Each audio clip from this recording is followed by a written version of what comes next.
annaga maantii horta waa dhiirigelin bay noo tahay iyo xagga ka sii badiya xaqiiqatan waxaan hormood u nahay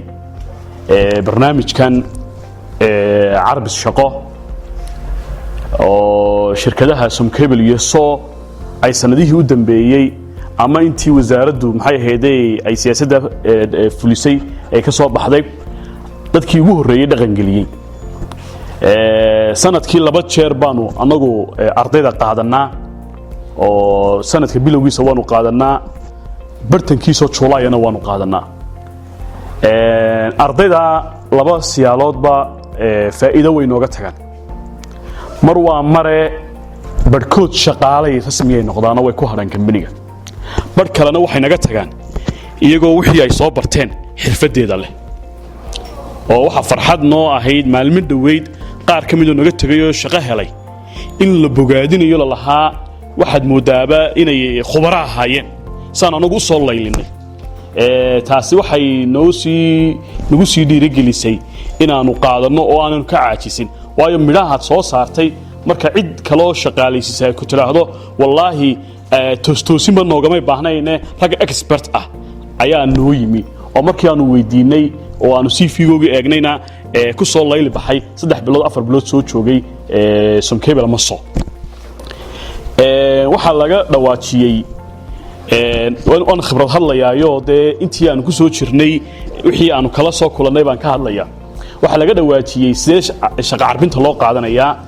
sidee maxaa la sameeynaya ma Cabdirasaaq baa saaxiibadii keenaya ma ehelnima lagu keenaya taa waxa lagaga bixi karaya oo aan shirkadaha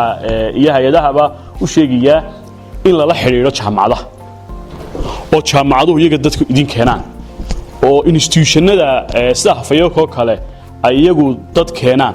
imika sanadkii hore dhamaadkiisii kale Hafayoko dad bay noo keentay annagu maanu garanayn reernimo maanu garanayn asxaab maanu garanayn laakiin institutionka Hafayoko keentay baanu u qaadnay ku shaqo carbinay maxay ahaydey muddadoodii ku soo qaatay sidoo kale jaamacadihiiba maxay ahaydey anagu aanu siinaayo niraana oo ardaydiina qaar aanu shaqo carbin u sameeyno noo keena marka taasi waxa weeye waa meelaha maxay ahaydey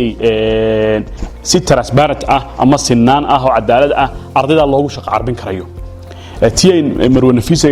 محي هذي كيش شيكينيسي وحقيق مرولو قار نجا سي بحيان بنا حيساتها مركا انترشيب كوايدة حفيزتي ويكوبيهين واحد أدنى دونيسا مركا كون بحان قار كلي مادان هذانا كوي بحان بالوني دو شقة نسويني وما نلسي شقالي سيني ما بعده شقة عربين محا كو حيقا يدي مركا تاسنا وا مشاكل كا ugu nagala kulma laakiin anagu waxaan ka sameeynay marka qofka u yeedhayno ayaanu la fadhiisanaa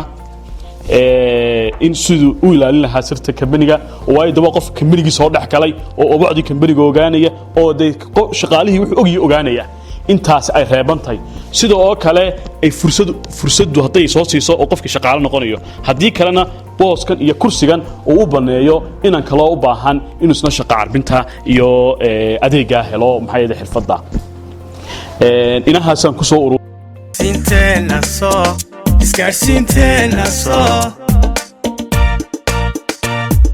so